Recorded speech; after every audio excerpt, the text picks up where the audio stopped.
ಕಬ್ಬು ಕಟಾವಿಗೆ ಕಾರ್ಮಿಕರನ್ನ ಕರೆತಂದಿದ್ದ ವ್ಯಕ್ತಿ ಮೇಲೆ ದಲ್ಲಾಳಿ ಹಲ್ಲೆಯನ್ನ ನಡೆಸಿದ್ದಾನೆ. ವಿಜಯಪುರದಲ್ಲಿ ಘಟನೆ ನಡೆದಿದೆ. ಶಿವಲಾಲ್ ಅನ್ನೋರು ಕಿರಣ್ ಹಾಗೂ ಕುಮಾರ್ ಮೇಲೆ ಹಲ್ಲೆ ಮಾಡಿದ್ದಾರೆ ಅಂತ ಆರೋಪ ಕೇಳಿಬಂದಿದೆ. ಸಿಎಂ ಸಿದ್ದರಾಮಯ್ಯ ಇವತ್ತು ದಿಢೀರ್ ಸಚಿವ ಸಂಪುಟ ಸಭೆಯನ್ನು ಕರೆದಿದ್ದಾರೆ. ಅರಮನೆ ಮೈದಾನದ ಭೂಮಿಗೆ ಟಿಡಿಆರ್ ನೀಡುವಂತಹ ವಿಚಾರದಲ್ಲಿ ಸುಪ್ರೀಂಗೆ ಅಫಿಡವಿಟ್ ಸಲ್ಲಿಸುವ ವಿಚಾರವಾಗಿ ಚರ್ಚೆ ನಡೆಸುವಂತ ಸಾಧ್ಯತೆ ಇದೆ. ಬಿಜೆಪಿಯ ಕೋರ್ ಕಮಿಟಿ ಸಭೆಯನ್ನ ವಿಡಿಯೋ ಕಾನ್ಫರೆನ್ಸ್ ಮೂಲಕ ನಡೆಸಲಾಯಿತು. ಬಿಜೆಪಿ ಜಿಲ್ಲಾಧ್ಯಕ್ಷರುಗಳ ಆಯ್ಕೆ ಪ್ರಕ್ರಿಯೆ ಹಿನ್ನೆಲೆಯಲ್ಲಿ ಅಧ್ಯಕ್ಷ ಸ್ಥಾನಕ್ಕೆ ಅರ್ಹ ಹೆಸರುಗಳ ಕುರಿತು ಚರ್ಚೆಯಾಗಿದೆ.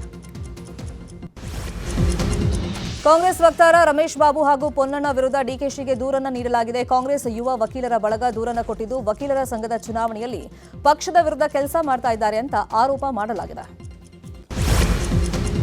ರೇಣುಕಾಸ್ವಾಮಿ ಹತ್ಯೆ ಕೇಸ್ ವಿಚಾರವಾಗಿ ಆರೋಪಿಗಳಿಗೆ ಜಾಮೀನು ಸಿಕ್ಕಿದೆ. ಜಾಮೀನು ಪ್ರಶ್ನಿಸಿ ಪೊಲೀಸರು ಸುಪ್ರೀಂಗೆ ಮೇಲ್ಮನವಿಯನ್ನ ಸಲ್ಲಿಕೆ ಮಾಡಿದ್ರು.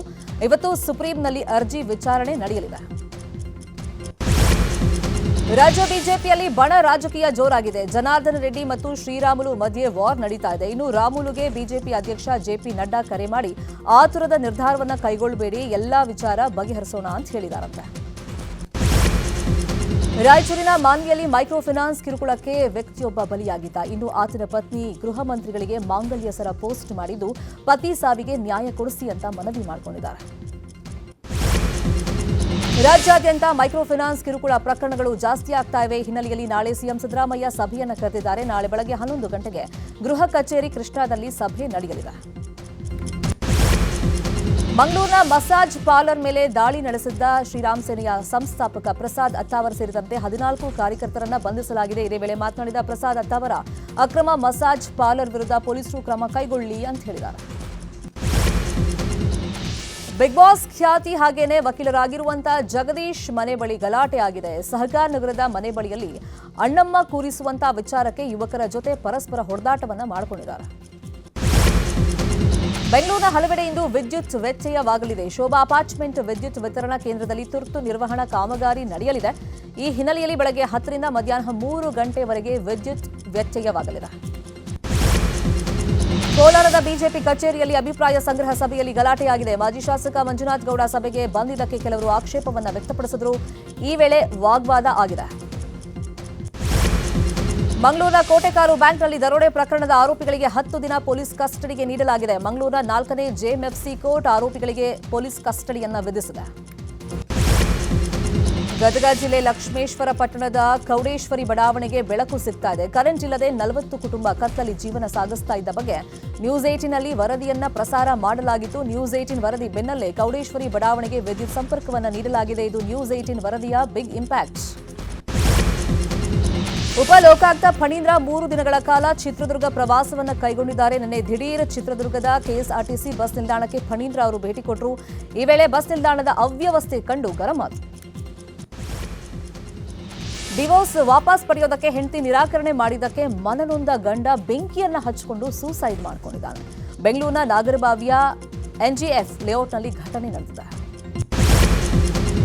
ಚಾಮರಾಜನಗರ ಜಿಲ್ಲೆಯಲ್ಲಿ ವಿವಿಧ ಪ್ರಕರಣಗಳಲ್ಲಿ ವಶಕ್ಕೆ ಪಡ್ಕೊಂಡಿದ್ದಂತಹ ಮಾದಕ ವಸ್ತುಗಳನ್ನು ನಾಶಪಡಿಸಲಾಗಿದೆ. 1,38,00,000 ರೂಪಾಯಿ ಮೌಲ್ಯದ ಗಾಂಜಾ ಸೇರಿದಂತೆ ಮಾದಕ ದ್ರವ್ಯ ವಸ್ತುಗಳನ್ನು ಪೊಲೀಸರು ನಾಶಪಡಿಸಿದ್ದಾರೆ. 3 ಮನೆಗಳ ಬೀಗವನ್ನು ಒಡೆದು 3 ಲಕ್ಷ ರೂಪಾಯಿ ಮೌಲ್ಯದ ಚಿನ್ನಾಭರಣ ಹಾಗೂ 1 ಲಕ್ಷ ರೂಪಾಯಿಗೂ ಹೆಚ್ಚು ನಗದು ದೋಚಿರುವಂತಹ ಘಟನೆ ಚಾಮರಾಜನಗರದ ಹನೂರಿನಲ್ಲಿ ನಡೆದಿದೆ. ಸ್ಥಳಕ್ಕೆ ಶ್ವಾನದಳ ಬೆರಳಚ್ಚು ತಜ್ಞರು ಭೇಟಿ ಕೊಟ್ಟು ಪರಿಶೀಲನೆಯನ್ನು ಮಾಡಿದ್ದಾರೆ.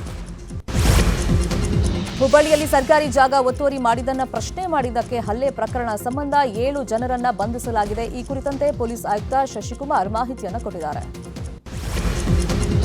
36ನೇ ರಾಷ್ಟ್ರೀಯ ರಸ್ತೆ ಸುರಕ್ಷತಾ ಸಪ್ತಾಹ ದಿನದ ಅಂಗವಾಗಿ ರಸ್ತೆ ನಿಯಮಗಳ ಬಗ್ಗೆ ಜಾಗೃತಿಯನ್ನು ಮೂಡಿಸಲಾಯಿತು. ಯಾದಗಿರಿಯ ಶಹಪುರ ಪಟ್ಟಣದಲ್ಲಿ ರಸ್ತೆ ನಿಯಮ ಕುರಿತಂತೆ ಆರ್ಟಿಒ ಇನ್ಸ್ಪೆಕ್ಟರ್ ಮಾಹಿತಿಯನ್ನು ಕೊಟ್ಟರು. ಆಟೋ ಟಚ್ ಆಗಿದೆ ಅಂತ ಗಲಾಟೆಗೈದು ಆಟೋ ಚಾಲಕನನ್ನೇ ಕೊಲೆ ಮಾಡಿರುವಂತಹ ಘಟನೆ ಬೆಂಗಳೂರಿನ ರೆಹಮತ್ ನಗರದಲ್ಲಿ ನಡೆದಿದೆ. ಸಲ್ಮಾನ್ ಅನ್ನೋ ಆಟೋ ಚಾಲಕನನ್ನ ಕೊಲೆ ಮಾಡಲಾಗಿದೆ. ಒಟ್ಟು 4 ಆರೋಪಿಗಳನ್ನು ಈ ಪ್ರಕರಣದಲ್ಲಿ ಬಂಧಿಸಲಾಗಿದೆ.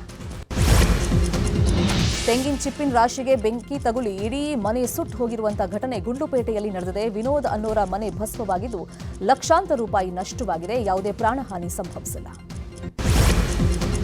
ಬರೋಬ್ಬರಿ 50 ವರ್ಷಗಳ ಬಳಿಕ ಮಧುಗಿರಿ ತೆಪ್ಪೋತ್ಸವ ನಡೀತಾ ಇದೆ. ಇನ್ನು ಮಧುಗಿರಿ ತೆಪ್ಪೋತ್ಸವಕ್ಕೆ ಇಡೀ ನಗರ ಮಧುವಣಗಿತ್ತಿಯಂತೆ ಸಿಂಗಾರಗೊಂಡಿದೆ. ಸಚಿವ ಕೆಎನ್ ರಾಜಣ್ಣ, ಎಂಎಲ್ಸಿ ರಾಜೇಂದ್ರ ಅವರ ವಿಶೇಷ ಮುತುವರ್ಜಿಯಿಂದ ತೆಪ್ಪೋತ್ಸವ ನಡೀತಾ ಇದೆ.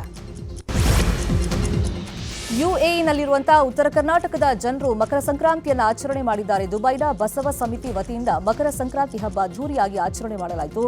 ಉತ್ತರ ಕರ್ನಾಟಕದ ಸುಮಾರು 70 ಕುಟುಂಬ ಹಬ್ಬವನ್ನು ಆಚರಣೆ ಮಾಡಿತು. ಪೈಲ್ವಾನ್ ಚಿತ್ರದ ನಟನೆಗೆ ಬಂದಿದ್ದ ರಾಜ್ಯ ಪ್ರಶಸ್ತಿಯನ್ನ ನಟ ಸುದೀಪ್ ತಿರಸ್ಕಾರ ಮಾಡಿದ್ದಾರೆ. ಎಕ್ಸ್ನಲ್ಲಿ ಪೋಸ್ಟ್ ಮಾಡಿರುವಂತಹ ಸುದೀಪ್, ನನಗಿಂತ ಉತ್ತಮ ಕಲಾವಿದರಿದ್ದಾರೆ, ಅವರಿಗೆ ಪ್ರಶಸ್ತಿ ಸಿಗಲಿ, ಚಿತ್ರರಂಗದಲ್ಲಿ ನನ್ನ ಸೇವೆ ಮುಂದುವರಿಯಲಿದೆ ಅಂತ ಬರ್ಕೊಂಡಿದ್ದಾರೆ. ರಷ್ಯಾದಲ್ಲಿ ರಕ್ಕಸ ಹಿಮಗಾಳಿ ಬೀಸ್ತಾ ಇದ್ದು ಜನರೇ ಗಾಳಿಗೆ ತೂರ್ಕೊಂಡು ಹೋಗ್ತಾ ಇದ್ದಾರೆ. ಹಿಮದ ಜೊತೆಗೆ ಬಿರುಗಾಳಿ ಬೀಸ್ತಾ ಇದ್ದು ಜನರು ಅಕ್ಷರಶಃ ನಲುಗಿ ಹೋಗಿದ್ದಾರೆ. ಗಾಳಿಯ ತೀವ್ರತೆಗೆ ಹಲವು ಮನೆಯ ಮೇಲ್ಛಾವಣಿ ಹಾರಿ ಹೋಗಿದೆ. ಇಂಗ್ಲೆಂಡ್ ವಿರುದ್ಧದ 5 ಪಂದ್ಯಗಳ ಸರಣಿಯ 2ನೇ ಟಿ20 ಪಂದ್ಯ ಚೆನ್ನೈನಲ್ಲಿ ನಡೆಯಲಿದೆ. ನಾಳೆ ಪಂದ್ಯ ನಡೆಯಲಿದ್ದು ನಿನ್ನೆಯೇ ಉಭಯ ತಂಡಗಳು ಚೆನ್ನೈಗೆ ಆಗಮಿಸಿವೆ.